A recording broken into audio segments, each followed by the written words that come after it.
অনেক ধন্যবাদ। খুবই গুরুত্বপূর্ণ প্রশ্ন আপনি করেছেন। প্রথমত আসলে যাকাত আদায়ের ক্ষেত্রে কিভাবে যাকাতটা দিতে হয় সেটা আমি আগেও বলেছিলাম। যে প্রথমত আমি যাকে যাকাত দিব তার কি প্রয়োজন, আমি হয় তাকে অর্থ দিব অথবা যার যেটা প্রয়োজন আমি সেটা ফিল করার চেষ্টা করব। যদি সেটা না হয়, যেমন আপনি যেটা বলেছেন যে আমরা যাকাতের নামে লুঙ্গি আর শাড়ি দেখতে পাই, স্পেশালভাবে যেটা বানানো হয়, খুবই স্পেশালি এটা বানানো হয়, একবার পরার পর দুইবার পরা মুশকিল হয়ে যায়। তো ওটাকে যখন কিনে আমরা জাকাতের শাড়ি আর লুঙ্গি হিসাবে এটা বিতরণ করি, এটা ওলামায়ে কেরামের মতে আসলে এটা এই জাকাত আদায়যোগ্য হবে না, কারণ এটার মধ্যে একটা রিয়া আর নাস রয়ে গেছে। অর্থাৎ মানুষকে দেখাবার একটা আহ, পরিস্থিতি আমরা দেখি যে তার ভেতরে মানসিকতা যে আমি মানুষদেরকে দেখাচ্ছি। জাকাতের নামে লুঙ্গি, জাকাতের নামে শাড়ি, এগুলো ইসলামের কোথাও নেই, এগুলো আমাদের তৈরিকৃত ব্যাপার। এবং এইভাবে যদি আমরা শাড়ি লুঙ্গি দেই আর জাকাত দিই, এইভাবে আসলে অধিকাংশ আলেমদের মত হলো জাকাত আদায় হবে না, উল্টো গুনাহ হবে। আর যারা বলেছেন জাকাত আদায় হবে তারাও বলেছেন যে এইটার মধ্যে প্রশ্নবিদ্ধ এবং গুনাহ হওয়ার সম্ভাবনা আছে। কারণ হলো মূলত যেই জাকাতটা যেভাবে দেওয়ার দরকার আমরা আসলে সেইভাবে জাকাতটা দিচ্ছি না। তো এই কারণে আমরা এই জাকাতের লুঙ্গি শাড়ি এইভাবে না দিয়ে বরঞ্চ আমরা প্ল্যান ওয়াইজ সুন্দরভাবে যেন জাকাত দিতে পারি, যাকেই জাকাত দিব তিনি যেন জাকাতের অর্থটা নিয়ে কাজে লাগাতে পারেন, এইভাবে আমরা জাকাত দেওয়ার চেষ্টা করব। প্রসঙ্গত আরেকটা কথা না বললেই নয়, সেটা হলো যে আমরা অনেক সময় দেখি জাকাতুল ফিতর যাকে বলা হয়, ফিতরা। ফিতরার নিয়মটা হলো যে আপনি যখন ফিতরাটা দিবেন এমন সময় দিবেন যাতে করে তিনি ঈদের দিনে ভালো মন্দ কিছু খেতে পারেন। রাসূল সাল্লাল্লাহু আলাইহি ওয়াসাল্লাম ফিতরার দুইটা বিষয় বলেছেন। একটা হলো আমাদের রমজানের রোজার মধ্যে আমাদের অযাচিত কোনো ভুল হয়ে গেলে, অনাকাঙ্ক্ষিত ভুল হলে এটা আল্লাহ তাআলা ক্ষমা করে দিবেন এর মাধ্যমে। আরেকটা হলো যে ঈদের দিনে গরিবরা কেউ কারো কাছে চাইবে না, বরং প্রত্যেকের বাসায় ভালো মন্দ খাবার থাকবে। এখন আমরা দেখি যে ঈদের দিনে অনেকে ফিতরা আদায় করেন এইভাবে আর কি, নোট নিয়ে নেন এবং ওই ঈদগাহে যেতে বা মসজিদে যাওয়ার আগে যত ফকির মিসকিন থাকে সবাইকে 5 টাকা 5 টাকা করে দিয়ে দিচ্ছেন। একেবারে আদায় হবে না এটা বলা যাবে না, কিন্তু এটার যে মুখ্য উদ্দেশ্য সেই উদ্দেশ্যটা ব্যাহত হবে। তো এই জন্য আমাদের এই ব্যাপারটা খেয়াল রাখতে হবে যে আমরা যখনই যেই কোনো আমল করব এটার মুখ্য উদ্দেশ্যটা কি এটা আমরা অনুধাবন করে আমরা সেইভাবে আদায় করার চেষ্টা করবো ইনশাআল্লাহ। জাযাকাল্লাহ। আরেকটা প্রশ্ন, সেটা হলো আমাদের একেবারে সমাজে অনেক বেশি রয়েছে, তারপরও যে স্ত্রীর সম্পদ রয়েছে, বিশেষ করে তার দেখা গেল 16 ভরি 17 ভরি স্বর্ণ আছে, টাকা নেই। তো তিনি ধরেই নেন যে আমার একটা জাকাত স্বামী দিবি, এবং না দেওয়াতে উনি মনক্ষুণ্ণ হন এবং তিনি জাকাতও দেন না। তো সেক্ষেত্রে আসলে উনি ক্ষমা পেয়ে যাবেন কিনা, বা এই জাকাতটা স্বামীকেই দিতে হবে কিনা? রাসূল সাল্লাল্লাহু আলাইহি ওয়াসাল্লামের সামনে একবার মা আয়েশা রাদিয়াল্লাহু তাআলা আনহার হাতে একটা আংটি ছিল। তো মা আয়েশা রাদিয়াল্লাহু তাআলা আনহার এই আংটিটা দেখে আল্লাহ রাসূল সাল্লাল্লাহু আলাইহি ওয়াসাল্লাম বলেছিলেন যে তুমি কি এটার যাকাত আদায় করেছো? মারাত্মক ব্যাপার। আরও একজন নারী এইভাবে এসছেন যে তার হাতের বালা ছিল, রাসূল সাল্লাল্লাহু আলাইহি ওয়াসাল্লাম তাকে জিজ্ঞেস করেছেন যে এটার যাকাত সে আদায় করেছে কিনা। মূল ব্যাপারটা হলো যার উপর যাকাত ফরজ হবে তাকেই জাকাত আদায় করতে হবে, এটা তার উপর ফরজ। অর্থাৎ যিনি জাকাত দেবার যোগ্যতা অর্জন করেছেন তাকেই জাকাতটা আদায় করতে হবে। তার পক্ষ থেকে যদি কেউ আদায় করে দেন, এটা তার প্রতি তিনি ভালোবাসা একটা এহসান করলেন, সেটা ভিন্ন বিষয়। কিন্তু তাই বলে স্ত্রী তার স্বামীর কাছে দাবি করতে পারবেন না যে আমার পক্ষ থেকে আপনি জাকাত আদায় করে দেন। এটা স্বামীর দায়িত্ব না, এটা স্ত্রীর দায়িত্ব।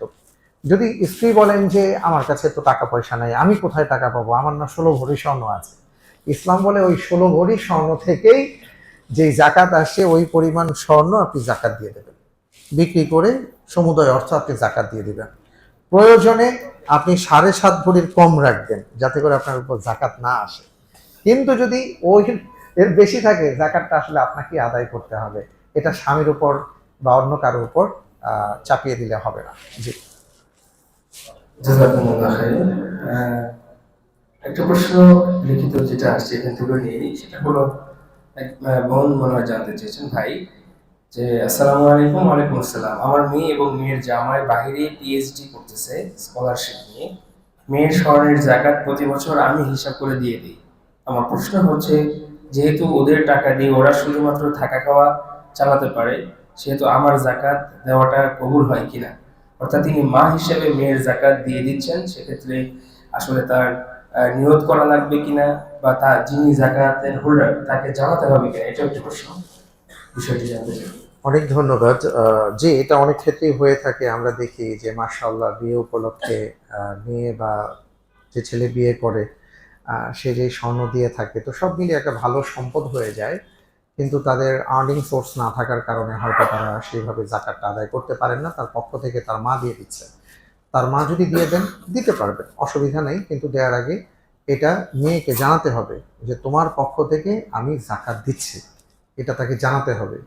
এখন যিনি সাহিবুল মাল, সম্পদের মালিক, উনি নিজেই জানেন না যে ওনার জাকাত কোন দিক দিয়ে কে দিয়ে দেয়, বা উনি আদৌ জাকাত ওনার দিতে হবে এটা অনেকেই জানেনই না।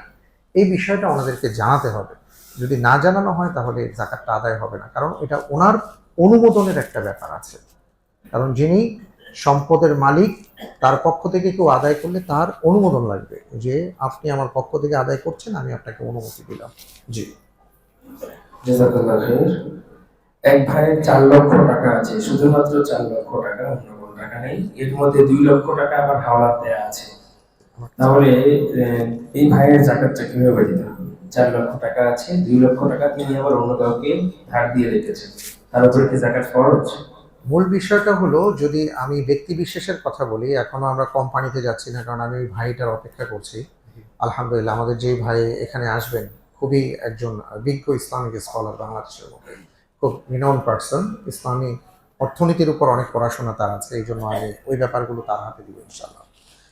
ব্যক্তি বিশেষের ক্ষেত্রে যেটা বলতে চাই সেটা হলো যে, মনে করুন আমি 4 লক্ষ টাকা আমার কাছে ছিল, আমি কাউকে 2 লক্ষ টাকা হাওলাত দিয়েছি, এখন আমার 4 লক্ষ টাকা জাকাত দিতে হবে কিনা।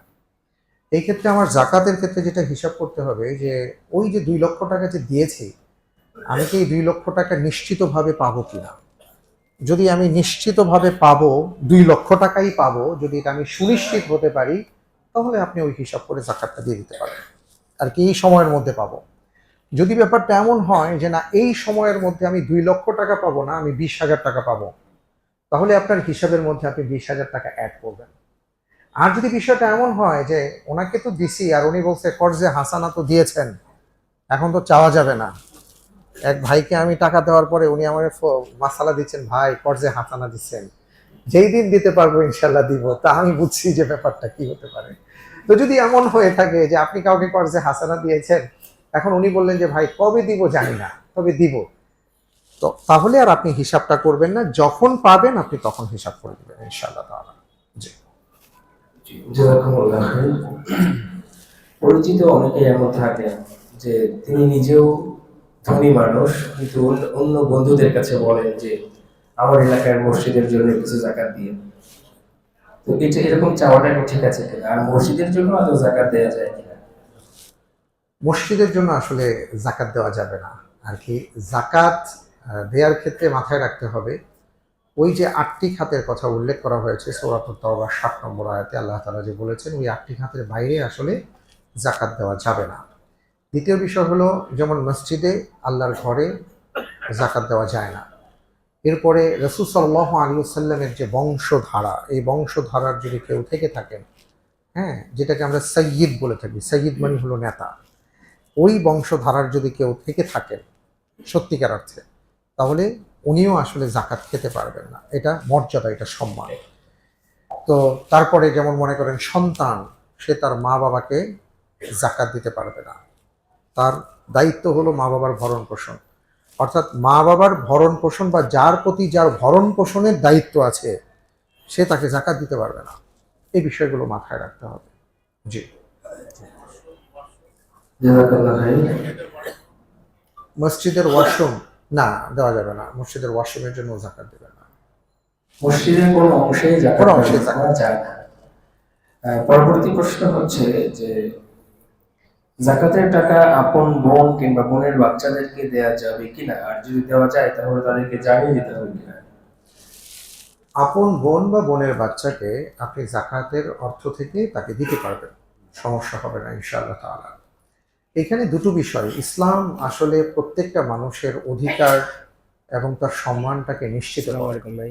এই কারণে যদি ব্যাপারটা এমন হয় যে বোন যদি জানতে পারেন বা বোনকে যদি বলা হয় তোমাকে আমি জাকাত থেকে মসজিদে দিলাম, প্রোগ্রামে আছি ভাইজান। আপনি যদি নিশ্চিত থাকেন যে আপনার বোন জাকাত পাবার যোগ্য, ব্যাপারটা দেখেন, আপনি যদি নিশ্চিত থাকেন যে আপনার বোন জাকাত পাবার যোগ্য, কিন্তু ওনাকে যদি আমি বলি যে আমি আপনাকে জাকাত থেকে দিচ্ছি, এটা ওনার মনের একটা স্বাভাবিকভাবে ব্যক্তিত্বের একটা ব্যাপার হতে পারে, আপনার বলার দরকার নেই, আপনার তো ভেতরে নিয়ত আছে, এটাই আপনার জন্য আরাম। আর অন্য কাউকে দেওয়ার ক্ষেত্রে এটা নিশ্চিত হতে হবে যে আমি যাকে দিচ্ছি উনি জাকাতের যোগ্য কিনা। যদি জাকাতের যোগ্য হয়ে থাকেন তাহলে আলহামদুলিল্লাহ, এটা জিজ্ঞেস করার দরকার নেই। আর যদি জাকাতের যোগ্য না হয়ে থাকেন বা আপনার ভেতরে কোনো সংশয় থেকে থাকে, আপনি তখন জিজ্ঞেস করে নিতে পারেন। এই হলো বিষয়। জাযাকাল্লাহ খাইর। আপনার এই কথার স্থলে আমি একটু বলতে চাই, সেটা হলো অনেক ভাই বোনকে এমন দেখা যায় যে মসজিদে এসেছেন, মসজিদের খাদেম, সিকিউরিটি কিংবা মসজিদে কাজ করছেন এমন কাউকে কোনো কথা ছাড়াই, জিজ্ঞেস করা ছাড়াই এই জাকাতের টাকা দিয়ে চলে গেলেন এবং ভাবলেন যে যেহেতু মসজিদে কাজ করেন তো সেই হিসেবে আমার জাকাতটা আদায় হয়ে যাচ্ছে। এটা আসলে কতটুকু ঠিক হবে? মূল কথা হলো যে আপনি সঠিক কথা বলেছেন যে আমাদের আসলে যাচাই বাছাইয়ের ব্যাপার আছে। আমরা যাচাই বাছাই না করে জাকাতটা দিব না। অবশ্যই আমাকে সুনিশ্চিত হতে হবে। যদি আমি নিশ্চিত হই যে তিনি জাকাতের যোগ্য, তাহলে আপনি জিজ্ঞেস না করলেও হবে। আর যদি আমি নিশ্চিত না হতে পারি, আমার ভেতরে নানা কোনো রকম সংশয় থাকে, সে যেই হোক না কেন, তখন আমি তাকে অবশ্যই জিজ্ঞেস করে নেব যে আপনি জাকাত পাওয়ার যোগ্য কিনা বা আপনার এই অবস্থার মধ্যে আছে কিনা। যেমন বিশেষ করে মাসাকিনের ব্যাপার আছে, তারপরে গরিমিনের ব্যাপার আছে, ঋণগ্রস্ততার ব্যাপার আছে, এগুলো জেনে নিয়ে তারপরে আমরা আদায় করবো ইনশাআল্লাহ তাআলা। আব্দুল্লাহ জাযাকুমুল্লাহ খাইর। একই কথা আমাদের বাসা বাড়িতে যারা কাজ করেন, যে সকল কাজের ছেলে, কাজের মেয়ে কিংবা আমাদের বাসা বাড়ি যারা পাহারা দেন, সিকিউরিটি গার্ড, তাদের ক্ষেত্রে একই কথা যে আমরা প্রথমে বিষয়টা নিশ্চিত হয়ে নেব, প্রয়োজনে তাদেরকে সুন্দরভাবে জিজ্ঞেস করব। আর তারা যদি নিজের থেকে চায় তাহলে দায়বদ্ধতাটা অনেকটাই কমে যায়, কিন্তু চাই নাই কিন্তু আপনি নিজের থেকে দিয়ে দিচ্ছেন যে মনে হয় সে জাকাত খাওয়ার যোগ্য, সেক্ষেত্রে অবশ্যই আমাদের সাবধানতা অবলম্বন করতে হবে, আমাদেরকে জেনে নিতে হবে যে আসলে সে জাকাত খাওয়ার যোগ্য কিনা। জি। পরবর্তী প্রশ্ন, এক ভাই জানতে চেয়েছেন, আমি জাকাতের টাকা কোনো এক আত্মীয়ের মাধ্যমে গ্রামে পাঠালাম, যে আত্মীয়কে উক্ত টাকা বা তার কিছু অংশ, আচ্ছা, যার আত্মীয়কে আমি টাকা দেওয়ার জন্য পাঠিয়েছি, উনি সে টাকা পরিপূর্ণ না দিয়ে কিছু টাকা রেখে দিয়েছেন, সেটা আবার উনি ধানের সিজনে কাজ করিয়েছেন, তারপরে সেখানে লেবাররা যে কাজ করেছে ওই লেবারদের পারিশ্রমিক হিসেবে এই জাকাতের টাকা কাজে লাগিয়ে দিয়েছেন, সেটা কি জায়েজ হবে কিনা?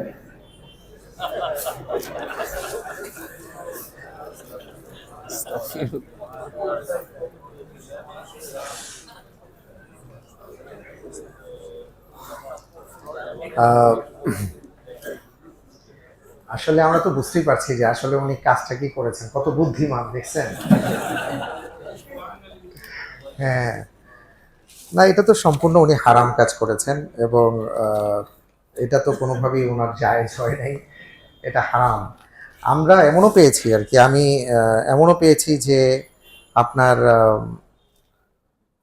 জাকাতের টাকা নিয়ে তারপরে সুদে লাগায়, সুদে লাগিয়ে ওইখান থেকে আবার পুরো বছর সুদ খায় আর কি। ওই বছরে একবার যায়, গিয়ে জাকাত নেয়, নিয়ে ওটা সুদে লাগায়, ওইখান থেকে আস্তে আস্তে বাড়তে থাকে আর কি। সে মনে করে যে এটা তার ভালো একটা আর কি রাস্তা, এই আর কি। জাযাকুমুল্লাহ। ল্যান্ড, কোনো জমি যদি কেউ কিনে, দেখা গেল তার টাকা নাই কিন্তু জমি আছে, তাহলে তার জাকাত আসবে কিনা শুধুমাত্র জমির উপরে? জি, জমির দুটো বিষয় থাকতে পারে। একটা হলো যে উনি পার্সোনালি এভাবে কিনে রেখেছেন, হয়তো ভবিষ্যতে কিছু একটা করবেন বা কি, ব্যবসার উদ্দেশ্যে না, অর্থাৎ এটাকে প্রোডাক্ট হিসাবে উনি এটাকে কেনেন নাই। যদি উনি নিজের ব্যবহারের জন্য হয়তো এখানে ভবন নির্মাণ করবেন, ক্ষেত খামার করবেন, খামার করবেন ইত্যাদি অনেক কিছু, কিন্তু বিক্রির নিয়তে কেনেন নাই, অর্থাৎ এটাকে প্রোডাক্ট হিসাবে উনি কেনেন নাই, তাহলে এটার উপর জাকাত আসবে না। কিন্তু যদি তিনি প্রোডাক্ট হিসাবে ল্যান্ডটা কিনে থাকেন, তাহলে ওটার উপরে হিসাব করে, অর্থাৎ বিক্রয় মূল্য হিসাব করে জাকাত নির্ণয় করে জাকাত দিতে হবে। কিন্তু নেক্সট উনি বাড়ি গিয়ে ভাড়া দিলেন।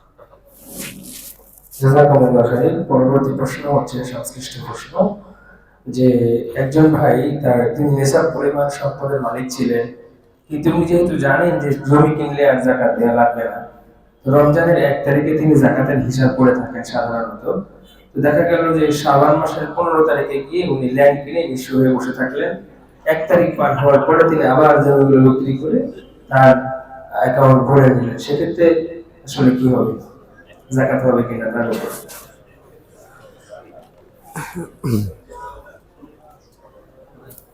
আসলে আমরা তো এতটুকু জানি, সেদিন আমাদের একজন বড় ভাই বলছিলেন যে কোনো একটা অফিসে যাওয়ার পরে উনি খুব সহজ সরলভাবে ব্যবসা করছিলেন। তো যাই হোক, ব্যবসার ক্ষেত্রে যে 2 ধরনের খাতা মেনটেন করতে হয়, তো ওই অফিসে তাকে বলছিল যে আপনি 2 ধরনের খাতা মেনটেন করেন নাই কেন, আপনি সব একই খাতায় তুলছেন কেন, ওনাকে এইভাবে বলা হচ্ছিল। তো আমরা দেখি যে দেশীয় আইনের প্রেক্ষাপটে ফাঁকফোকর তালাশ করে বের হওয়ার জন্য 2 ধরনের খাতা মেনটেন করি, কিন্তু আসলে শরিয়ায় এটার কোনো স্কোপ নাই। কিছু কিছু ক্ষেত্র আছে যেটা বাহ্যিকভাবে হয়তো সে রেয়াত পাবে, যে সে যেভাবে আপনি যেটা বলেছেন এভাবে করলে তার উপর জাকাত আসবে না, কিন্তু সে আসলে সে নিজে ক্ষতিগ্রস্ত হলো। কারণ সে তার এমন মালিককে ফাঁকি দেবার চেষ্টা করলো যেই মালিক তাকে বলেছেন যে তুমি যদি এইভাবে আদায় করতে পারো তাহলে আমি তোমার সম্পদে প্রবৃদ্ধি দান করবো। তো উনি আসলে ওটা বিশ্বাস না করে তিনি এইভাবে ফাঁকফোকর বের করে বাঁচার চেষ্টা করেছেন। উনি বাহ্যিকভাবে হয়তো ওনার জাকাত আসবে না, কিন্তু এটা আল্লাহ তাআলার কাছে অবশ্যই ওনাকে দাঁড়াতে হবে এবং আল্লাহ তাআলা সেই দিন তাকে ধরবেন, আল্লাহ হেফাজত করবেন। জাযাকুমুল্লাহ খাইর। এই প্রশ্নটা আসলে আমার ভাইয়াকেও পড়া হয়েছিল। তো ভাইয়ের সাথে সাথে আরেকটা উত্তর দিয়েছিলেন যে আপনি বুদ্ধি করেছেন, ভালো কথা, একটু সাবধানে করবেন, আল্লাহ যেন ব্যাপারটা বুঝতে না পারে। অসাধারণ অসাধারণ উত্তর দেওয়া হয়েছিল। জাযাকুমুল্লাহ খাইর। তো পরবর্তী প্রশ্ন, আসসালামু আলাইকুম। ওয়ালাইকুম আসসালাম। আমার প্রশ্ন হচ্ছে, আমার গহনার ওজন 6.5 ভরি, এর সাথে আমার নাবালক ছেলে মেয়েদের কিছু গহনা আছে। সব গহনা একত্র করলে 7.5 ভরি পার হয়ে যাবে। তবে এক্ষেত্রে আমার করণীয় কি? বাচ্চাদের গুলোও কি জাকাত দিতে হবে নাকি কারো উপরে জাকাত আসবে না? যদি বাচ্চার গহনাটা বাচ্চার আর কি মালিকানায় থাকে, অর্থাৎ এটা বাচ্চার জন্য নির্ধারিত থাকে আর আপনারটা আলাদা থাকে, তাহলে এটা দিতে হবে না, কিন্তু দিলে এটা উত্তম হবে। আবারও বলছি, যদি বাচ্চারটা নির্ধারিত হয়ে থাকে, এটা বাচ্চারটা বাচ্চার, এটা ওর জন্য, এটা ও ইউজ করবে ওর মালিকানায়, কিন্তু আপনার কাছে গচ্ছিত রাখা হয়েছে, তাহলে এটা দিতে হবে না, কিন্তু দিলে আপনার জন্য উত্তম। কিন্তু যদি এমন হয় যে দিয়েছে বাচ্চাকে, অনেক সময় এমন হয় না যে উপহার বাচ্চাকেই দেওয়া হয়েছে, কিন্তু এটা মাশাআল্লাহ বাচ্চার মাই এখন ইউজ করছেন, যে ও ছোট মানুষ, ও আর কি ইউজ করবে, তাহলে আপনি এই টোটালটা ধরেই জাকাতটা দিয়ে দিতেন। জি, জাযাকুমুল্লাহ। এই আপনার এই প্রশ্নের উত্তর থেকে মনে হয় আরেকটি বিষয় আমরা জানতে পারলাম যে নাবালকের সম্পদে জাকাত আসে না। জি। নাবালক অনেক বাচ্চারাই থাকে যাদের আমরা অনেক সময় অনেক টাকা পয়সা তাদের অ্যাকাউন্টে রেখে দিই। আসলে এইভাবে ঢালাওভাবে বলা যাবে না। কারণ হলো যে যদি নাবালকের সম্পদ, যদি নাবালক যদি সাহেবুল মাল হয়, তাহলে তার পক্ষ থেকে জাকাত আদায় করা হবে। একজন ওলি হয়ে উনি জাকাতটা আদায় করবেন, জাকাত দিতে হবে। বেশ, জি, জাযাকাল্লাহ খাইর। একটি প্রশ্ন, সেটা হলো অনেক ভাইরাই আছেন যে অগ্রিম জাকাত দিয়ে দেন। অগ্রিম জাকাত উনি আদায় করে দিয়েছেন এবং সেটা পরবর্তীতে হিসাব করে দেখলেন যে তার এই বছরের যে পরিমাণ জাকাত আসে সেটা ক্রস করে চলে গেছে। এক্ষেত্রে তিনি কি করতে পারেন? পরবর্তী বছরের জন্য কি গণনা করতে পারবেন নাকি দান করে দিতে হবে তাকে? তিনি যদি এমন হয়ে থাকে যে তিনি অগ্রিম জাকাত দিয়েছেন এবং মাশাআল্লাহ এত পরিমাণে দিয়েছেন যে এটা ক্রস করেছে, তিনি চাইলে ওনার নিয়তের উপরই, যে উনি যদি এটা মনে করেন যে ইনশাআল্লাহ যা অতিরিক্ত হয়েছে এটা নফল আমার সাদাকা, সেটাও হবে। আর যদি উনি মনে করেন যে না এটা আমার অগ্রিম জাকাত হিসেবে বিবেচ্য হবে, তাহলে পরবর্তী বছরের অগ্রিম জাকাত হিসেবে এটা কর্তব্য হবে। আমাদের মাঝে মেহমানটি এসে গেছেন, তো আমরা মেহমানের কাছ থেকেও এবার প্রশ্ন উত্তর জেনে নেব ইনশাআল্লাহ। ভবন নির্মাণে ব্যবসায়ীদের অবিকৃত নির্মাণাধীন ফ্ল্যাটের উপর জাকাত প্রযোজ্য কিনা, প্রযোজ্য হলে কিভাবে মূল্য নির্ধারণ করা হয়? আমি আবার বলছি, ভবন নির্মাণ ব্যবসায়ীদের মানে ডেভেলপ কোম্পানি যারা আছেন তাদের অবিকৃত নির্মাণাধীন ফ্ল্যাট, অনেকগুলো ফ্ল্যাট আছে যেগুলো এখনো বিক্রি হচ্ছে না, এটার উপরে জাকাত প্রযোজ্য কিনা, যদি প্রযোজ্য হয় তাহলে সেটা কিভাবে হবে? আসসালামু আলাইকুম ওয়া রাহমাতুল্লাহি ওয়া বারাকাতুহু। আলহামদুলিল্লাহ, সুন্দর প্রশ্ন। আমরা জানি যে জাকাতেবল অ্যাসেট যেগুলো এর মধ্যে অন্যতম হচ্ছে ব্যবসায়িক পণ্য। ব্যবসায়িক পণ্যের উপর জাকাত আসে। তো এটা বিক্রি হোক বা না হোক, এটা তো আপনার ব্যবসার উদ্দেশ্যে আপনি নির্মাণ করেছেন, এজন্য এটা জাকাতেবল অ্যাসেট হিসেবে গণ্য হবে এবং এটা জাকাত দিতে হবে।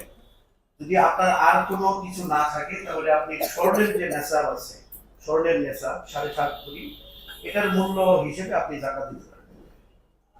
জাযাকুমুল্লাহ খাইর। পরবর্তী প্রশ্ন। আসসালামু আলাইকুম। ওয়ালাইকুম আসসালাম। আমি একজন স্বর্ণ ব্যবসায়ী, আমাদের লিমিটেড কোম্পানি স্বর্ণ ব্যবসার সঙ্গে জড়িত। এই কোম্পানিতে 6 জন অংশীদার, আমি তাতে 25% বেশি শেয়ারের মালিক। আমাদের ব্যবসার জন্য যে স্বর্ণ আছে তার কিভাবে জাকাত দিতে হবে?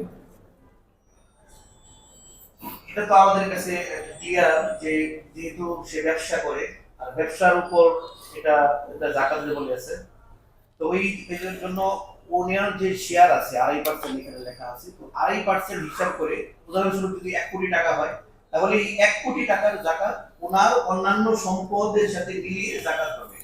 উদাহরণস্বরূপ তার আরো 1 কোটি টাকা আছে, তাহলে মোট 2 কোটি টাকার জাকাত উনি দিবেন। বুঝতে পেরেছেন বিষয়টা? কোম্পানির জাকাত সবাই মিলেও দেওয়া যায়, সমস্যা নেই। এবং 5 জন শেয়ার হোল্ডার আছেন, তো 5 জন মিলে যদি দিতে পারেন এটা হবে, কিন্তু কোম্পানির উপর জাকাত আসে না।